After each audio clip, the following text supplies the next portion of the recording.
My name is Clara Vance. I'm 36 years old, and I'm the Chief Technology Officer for Thorn Enterprises, as well as one of the trustees for the Thorn Family Foundation.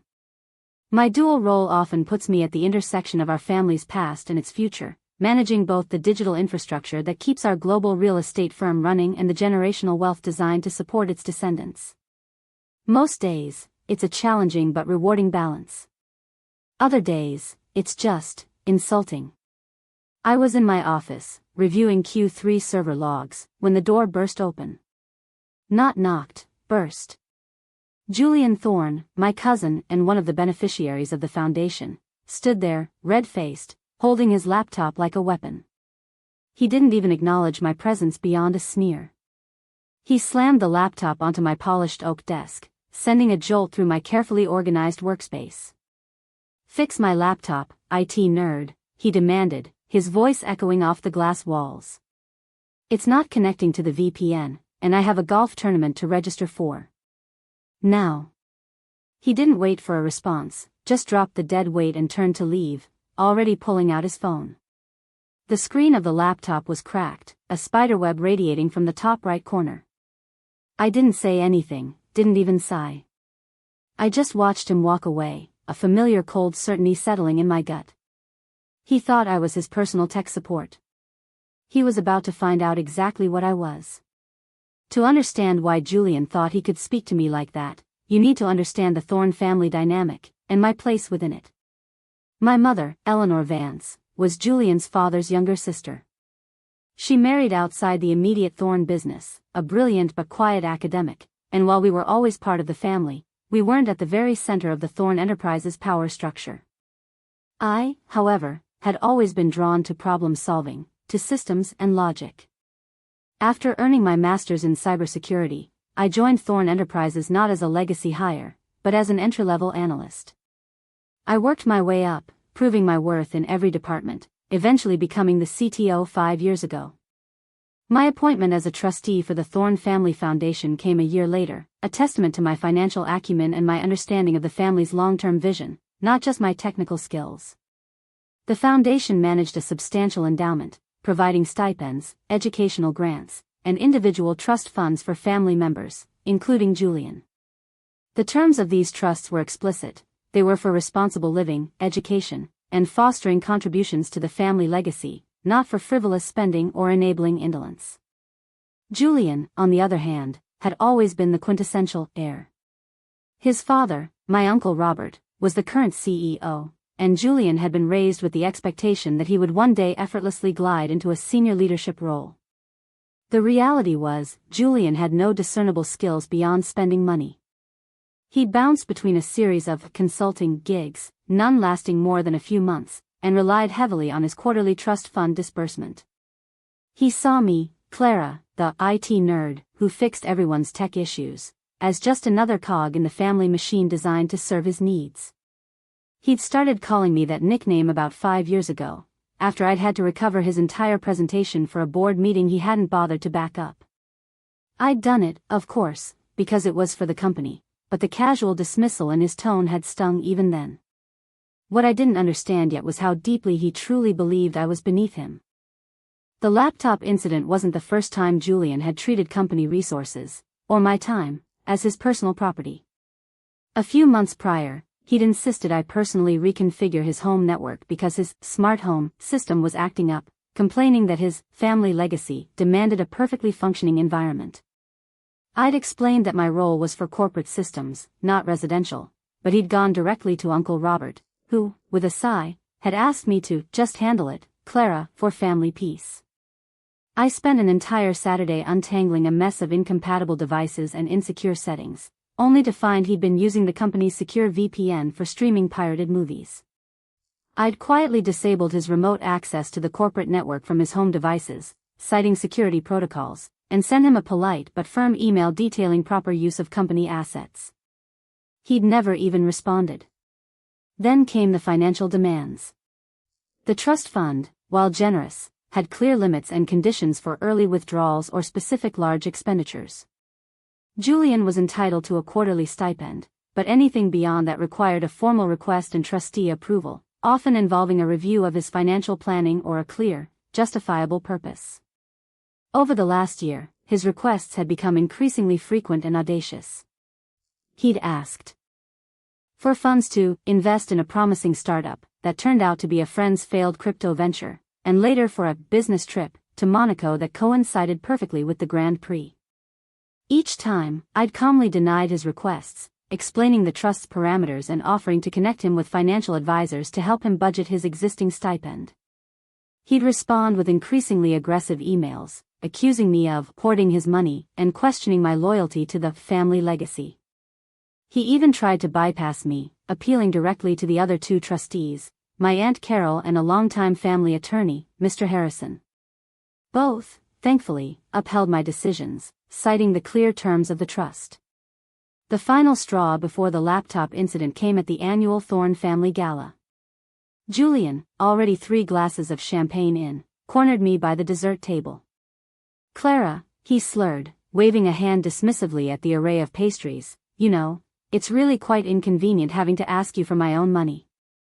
You're so technical. Not really suited for managing finances, are you? It's like asking the janitor to run the stock market." He laughed, a loud, obnoxious bray, and several heads turned. I felt my cheeks flush, but I kept my voice even. "Julian, the trust has very clear guidelines, and my role is to ensure they are followed responsibly." He just waved me off again. Yes, the IT nerd knows the rules. Just remember who pays your salary, cousin. That detail mattered later. He truly believed he was above the rules and that my position was merely a courtesy. So, when Julian threw his cracked laptop onto my desk and demanded, "Fix my laptop, IT nerd," for a golf tournament registration, something inside me snapped. It wasn't the insult itself, or even the sheer audacity. It was the complete and utter disregard for my professional standing, my family connection, and the responsibilities I held. He didn't see me as a CTO, a trustee, or even a cousin. He saw me as a glorified servant, a tool to be used and discarded. His behavior wasn't just disrespectful, it was a fundamental misunderstanding of the family legacy he so often invoked. The trust wasn't a bottomless pit for his whims, it was a carefully structured instrument meant to foster responsibility and ensure the family's long-term prosperity. His actions, his constant demands, his misuse of company resources, and his general entitlement were directly undermining the very principles the trust was built upon. I spent the next few days in a methodical, almost detached state. First, I reviewed every clause of Julian's specific trust document. It was a standard generational trust, with provisions for responsible management and a clause allowing trustees to suspend or revoke access if a beneficiary demonstrated a pattern of gross financial irresponsibility, willful disregard for the trust's purpose, or actions detrimental to the family's reputation or assets. The family reputation clause was broad, but his public behavior at the gala, coupled with his misuse of company resources and his constant attempts to circumvent the trust's guidelines, certainly fit the bill. Next, I compiled a dossier. I pulled every email Julian had sent regarding his trust fund requests, my detailed responses, and the justifications for denial. I included the IT tickets for his personal devices, the logs showing his unauthorized VPN usage, and a summary of the time and resources diverted to his personal issues. I even had a discreetly recorded timestamp from the security camera footage of him throwing the laptop onto my desk, though I knew that was more for my own satisfaction. I consulted with Mr. Harrison, the family attorney and co-trustee, presenting him with the compiled evidence. He listened patiently, his face unreadable. "Clara," he said finally, "the terms are clear. You have the authority, and the evidence supports a decisive action. The question is, are you prepared for the fallout?" I told him I was. 2 days later, I scheduled a meeting with Julian. I didn't tell him why, just that it was urgent and related to his trust fund. He arrived late, of course, strolling in with a smirk, probably expecting me to tell him his latest extravagant request had been approved. He sat opposite me at the small conference table in my office, leaning back, an air of bored condescension about him. The cracked laptop still sat on a corner of my desk, a silent witness. "Julian," I began, my voice calm, we need to discuss your relationship with the Thorne Family Foundation, specifically your individual trust." He scoffed. "Oh, here we go. What is it now? Did you find another obscure clause to deny me that new car? It's not responsible, is it?" I ignored the sarcasm. "Julian, the purpose of this trust, and indeed the entire foundation, is to support and perpetuate the Thorne family legacy through responsible stewardship of our collective wealth. It is not an ATM for personal indulgence, nor is it intended to enable irresponsible behavior." I pushed a folder across the table toward him. "I've compiled a record of your interactions with the Foundation over the past 2 years, along with instances of your misuse of company resources and your general conduct." He barely glanced at the folder. "What is this, Clara? A lecture? I don't have time for this. Just tell me if I'm getting the car." I looked him directly in the eye. "No, Julian, you're not getting the car. In fact, effective immediately, and with the full backing of the other trustees, I am revoking your access to your individual trust fund." The smirk vanished. His jaw dropped. "What? You can't do that. This is my money. My father will hear about this. You're just an IT nerd, you don't have this kind of power." His face was turning a mottled purple. "I am a trustee, Julian, with the explicit authority granted by the trust documents, which you have clearly demonstrated a willful disregard for," I stated, my voice unwavering. "Your consistent pattern of financial irresponsibility, your repeated attempts to circumvent the trust's guidelines, your misuse of company assets, and your disrespectful conduct towards myself and others who uphold the family's interests, are all direct violations of the trust stipulations regarding responsible beneficiary behavior and actions detrimental to the family's reputation." He lunged forward, slamming his hands on the table. "This is because of the laptop, isn't it? Because I called you an IT nerd.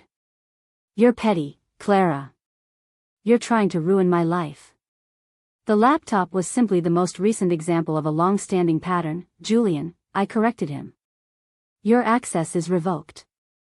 Your quarterly disbursements will cease. Your outstanding requests are denied. The funds will remain within the foundation, managed according to its charter, and may be reinstated only if you demonstrate a sustained commitment to financial responsibility, gainful employment, and a fundamental change in your attitude towards your responsibilities and the family's values. There will be a review in 1 year, provided you initiate it with a substantial plan." He stood up, knocking his chair back. "You'll regret this, Clara. My father will fire you. He'll sue you. You have no idea who you're messing with." He stormed out, leaving the folder untouched and the cracked laptop still on my desk. The fallout was immediate and predictable. Uncle Robert called me within the hour, his voice tight with anger. "Clara, what have you done to Julian? He's hysterical. You can't just cut him off." I calmly explained my decision, referencing the trust documents and the compiled evidence. He sputtered, threatening to have me removed as CTO, but I reminded him that my trustee duties were separate and legally binding, and that Mr. Harrison was fully on board. Aunt Carol called later, more understanding, but still urging caution. Some family members sided with Julian, calling me cold and power-hungry. Others, particularly those who had worked their way up or managed their own finances, quietly expressed their support, relieved someone had finally stood up to Julian. Julian tried everything. He called lawyers, who quickly informed him that the trust was airtight and my actions were within my authority. He tried to appeal to the foundation board, but Mr. Harrison and Aunt Carol presented a united front, confirming the decision. He was cut off. Completely. He had to sell his expensive car, move out of his luxury apartment, and, for the first time in his life, actually look for a real job. The last I heard, he was working in sales for a small tech startup, a position he actually had to earn. The cracked laptop stayed on my desk for another week, a silent testament to the confrontation. Eventually, I had one of my technicians retrieve it for parts. It was just a machine, broken by carelessness and entitlement. But it represented so much more. Julian had always seen the family legacy as his birthright, a guarantee of endless comfort and privilege. He never understood that a true legacy isn't inherited, it's built through effort, respect, and responsibility. He thought I was just an IT nerd, there to fix his problems. He learned, the hard way, that I was a guardian of that legacy, and sometimes, guardianship means setting boundaries, even for family. The family legacy Julian had so often invoked, the one he believed entitled him to everything, was now something he had to learn to contribute to, rather than just consume.